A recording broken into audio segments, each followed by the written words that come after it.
gently down the stream. Merrily, merrily, merrily, merrily, life is but a dream. Merrily, merrily, merrily, merrily, life is but a dream. Life is but a dream. Life is but a dream. Is life just a dream? Let's talk about that. Hi everybody, thanks for checking in with Fly Deep Rise Above. We are shifting perspectives toward a new world view by raising awareness of this world around us. If this is your first visit, my name is Clay. Today, I'll fly us deep into the holographic universe, and then Jackie will help us rise above into the air element as our series on becoming elemental continues. So, is life a dream? What's our science have to say about that? Let's fly deep.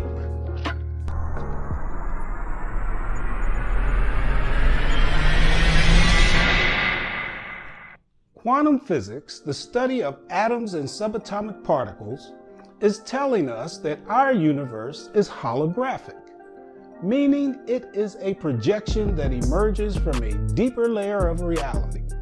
It also tells us that there really is no such thing as solidity in our universe.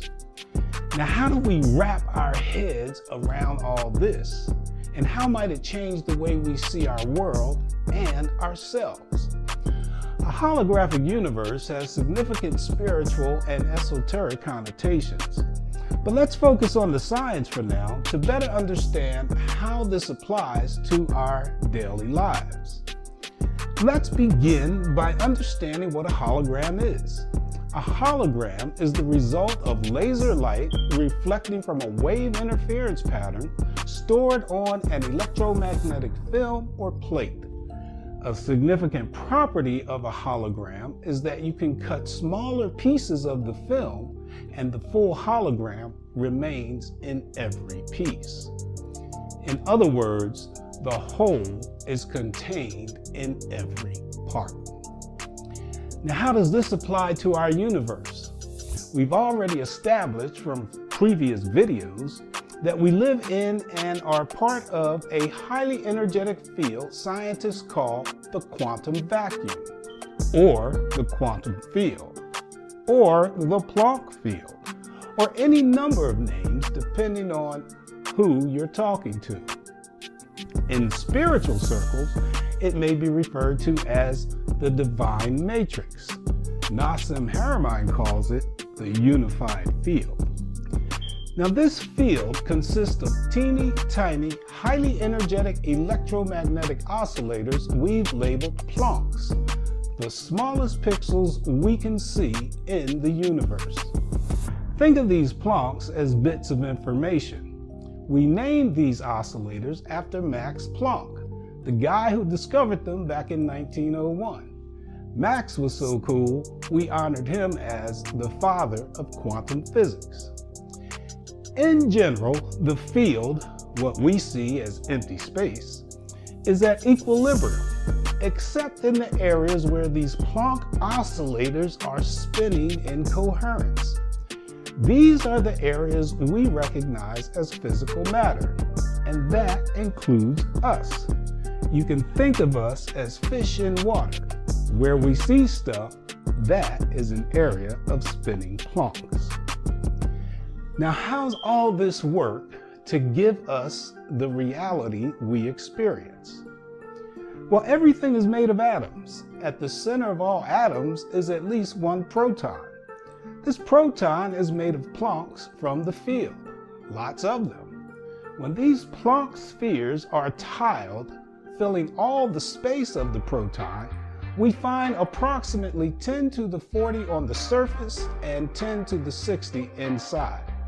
That's a 1 followed by 40 zeros and a 1 followed by 60 zeros.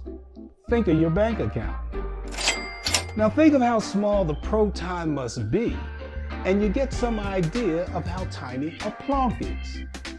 These 10 to the 40 surface Plancks connect to 10 to the 40 other protons, which also connect to another 10 to the 40 protons for a total of 10 to the 80 connections. Scientists have estimated that there are approximately 10 to the 80 protons in the universe. These connections are made through Planck scale wormholes. Yes, wormholes, as real as black holes.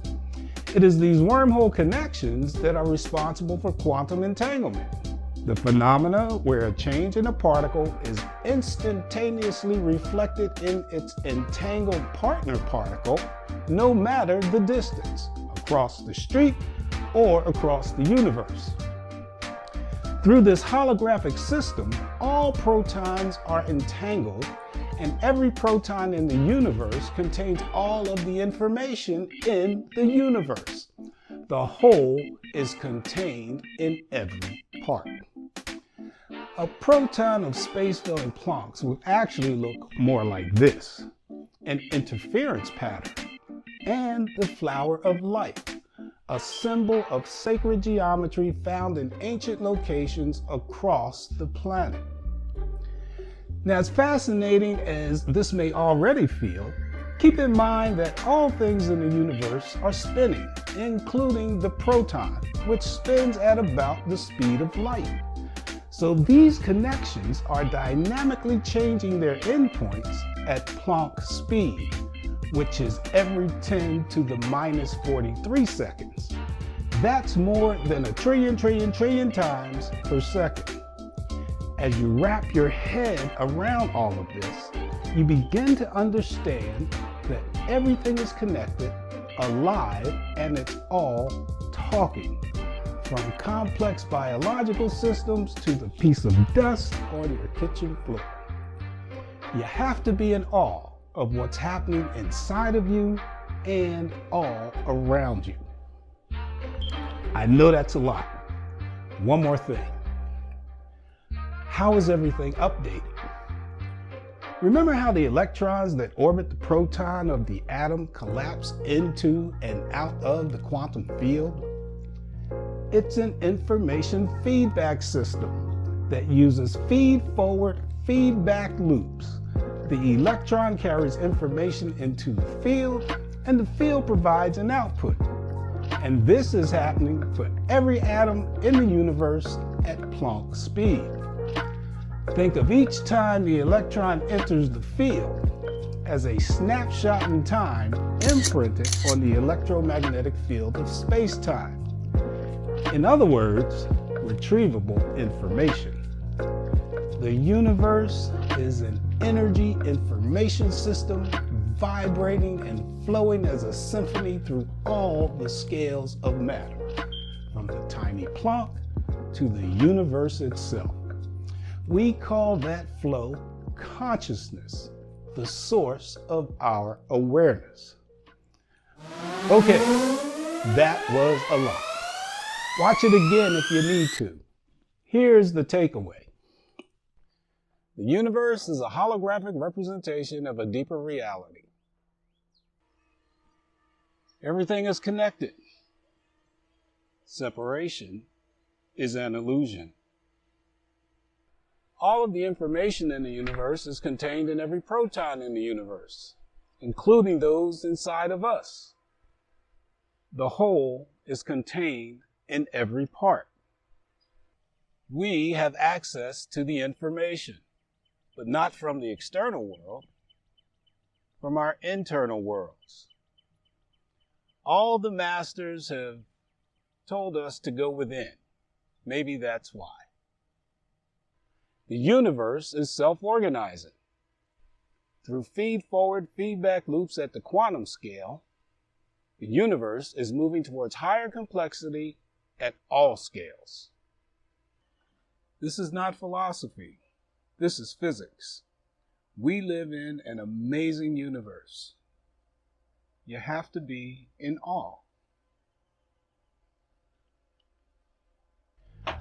Our current understanding of the quantum world not only awakens us to our full potential, it is also bringing us fantastic technologies like this and even this. We left links for your further investigation in the description below the video. Now I ask you, is life just a dream? Life is but a dream. Life is but a dream. Time to rise above.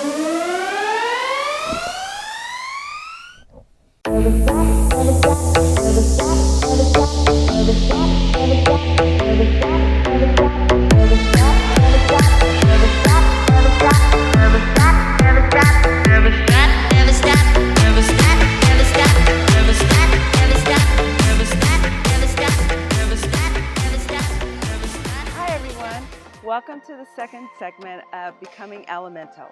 This time we're focusing on the air element. Wide open spaces, that's what air likes. So air is the element which represents our thoughts. The incredible power of our mind is sometimes overlooked. The sayings that state mind over matter or our thoughts shape our reality are based in truth. Free as the wind, ideas come in and out of our mind. We get like over 10,000 thoughts a day. Sometimes the ideas that come in, they can linger on repeat and go nowhere, and we don't realize their full potential. Sometimes they're inspirational, sometimes they're motivational, they can be depressing. And sometimes they even inspire us to change the course of our lives in a moment's notice, just like the wind that brought them in. This realm of diversity, which entrances us on a continuum, is the mental body. The mental body is how we communicate with the world outside of ourselves. In the world outside of ourselves, we see air from various traditions around the world, symbolized by wind, butterflies, incense smoke, and sound, such as from bells or wind chimes and sound bowls, and from within us, symbolized by our own breath. From the zodiac, our social butterflies are the air signs, which are Gemini, May, June babies, I think, I communicate with others. Libra, the September and October babies, I balance and keep us in harmony. And Aquarius, January, February babies, I know and unite us in friendship. Cherish these air signs in your life because they bring ingenuity and creative ideas to many situations that might have been lifeless or needed some balance. So what do you think of the world that you're living in? Is it filled with fear, hate, and anguish? Or is it a world that you feel safe in? One that you feel a part of and that you can walk freely, speaking your piece? Are you communicating with the other inhabitants in your universe, including the mineral and plant kingdoms, in this space that you share and call home, positively or negatively, or both? Flowing and permeating through each of us is that force that Clay mentioned, that field that can bring good energy or what may be perceived as negative energy. It truly depends on your personal vessel. Pollution of all sorts can sully the minds of many and affect us in some way. And it's true that our outside forces can contribute, like your immediate surroundings. But that too can be overcome with the power of the mind. So let me show you how. Air. Even though we can't see it unless it's affecting the other elements, air can be seen as a calm breeze, from the ripples on the water to the extreme winds of a hurricane, or the gentle blowing of tree leaves to sporadic tornadoes, and from the flicker of a burning candle to wildfires that spread so quickly. Like everything, it has its extreme polarities. Have you ever thought about how crucial air is to your life? I mean, you couldn't live very long without it. I mean, we all know that we can basically live days without food and maybe even water. but only minutes without air. It's essential to your survival. Now, the air is responsible for the brain, the circulatory system, and yep, you guessed it, the respiratory system. The respiratory system is not just the lungs, it also includes the nose, the mouth, the throat, the voice box, and windpipe.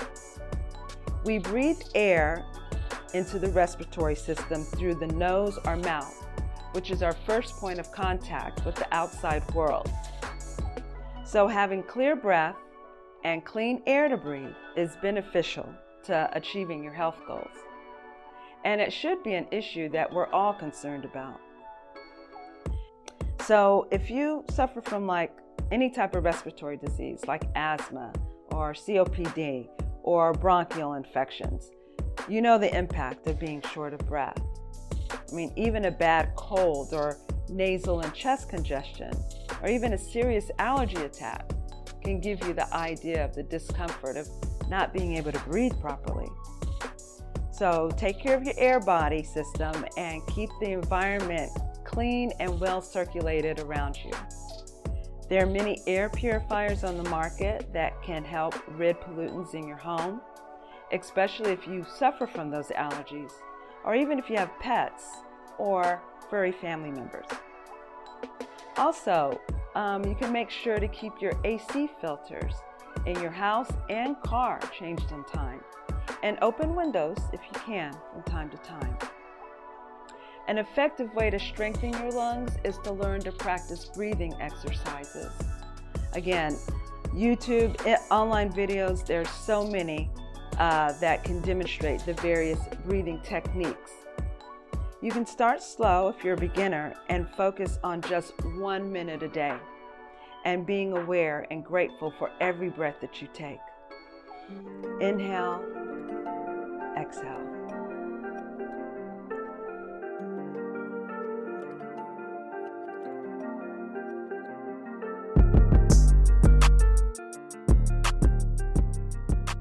The mind.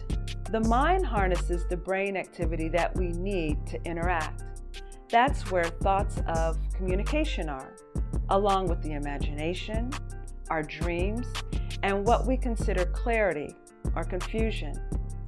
Air is personified communication and creativity because it is through the breath that we speak life into our own ideas and thoughts. When there's too much air in the mind, one is scattered in their thoughts and they're all over the place. There's forgetfulness, prone to losing things, being in constant confusion, which brings a lot of running around in circles and losing tracks of time. And on the other end of the spectrum, not having enough air may leave you unable to speak your mind and express yourself. There's always that lump in the throat. Journaling may be a solution to rein in some of those racing thoughts, to pinpoint what your inner Gemini is trying to say. And then with that meditation practice, it will give you time to listen and observe your thoughts and see where your mind is actually going. So as you progress, you can redirect your focus on the intentions of your true voice, bringing yourself in harmony with your inner essence, your inner Libra. Now, vision boards are a hands-on creative artistic project that can hone in what the best version of you looks like, what your inner private voice and the public one that you want to share with others, your Aquarius, wants to say.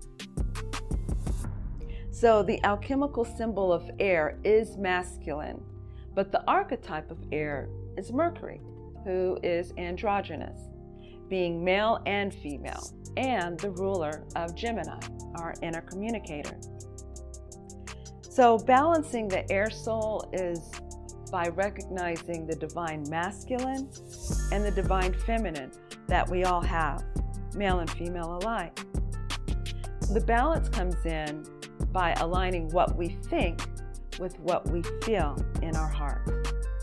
Your divine feminine is your heart and receives knowledge by intuition from source, universe, God, creator, your divine essence, which leads you to a decision that is carried out by your divine masculine. So if you have a decision that's not sitting well with you, it might be because your divinities aren't aligned. Your divinities need to be in sync, because if the divine feminine is ruling, you may have your heart constantly being trampled on. And if your divine masculine is ruling, you may be the one trampling on all the hearts. You can speak up for yourself, but try not to let it come from ego. Therefore, before deciding on anything, try not to be too logical or too emotional over an issue. Be balanced. Again, meditation is a practice that might be helpful in discerning your thoughts. So listen, family, we're in the age of Aquarius, so it's time to know how to live in community with one another. Like Clay said regarding the unified field, we need to know how to spin in coherence with each other and elevate to a higher consciousness. Reality is our perception, so as you breathe life into your existence, use your words wisely and think from the heart.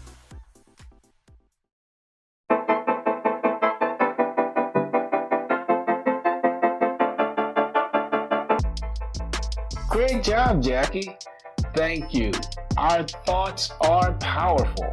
As far as we know, humans are the only creatures on Earth that are capable of self-regulating, and that begins with our thoughts. Yes, we're finally beginning to recognize the role that our thoughts play in stress and how stress affects our physical health. Well, let's all remember that thoughts are things. Not only do our thoughts interact with the unified field, but they are also consistently regulating the natural chemical processes of our cells and organs. The healthiest way to think is from the heart. Thinking and speaking from the heart is how we'll change the world.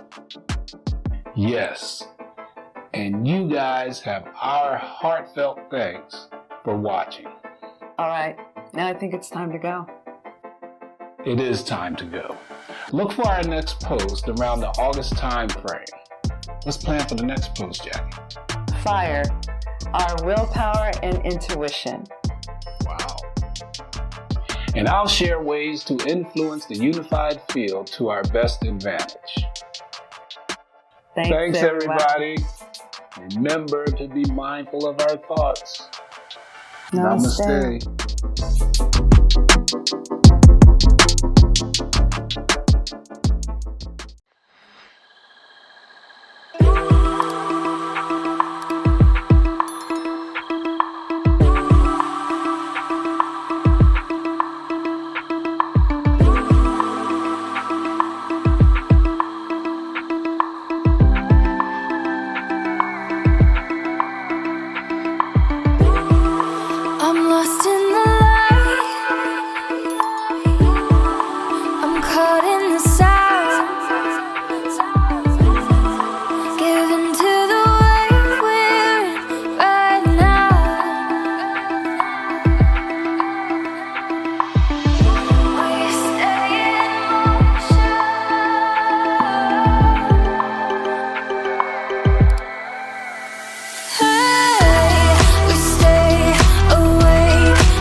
Lost in the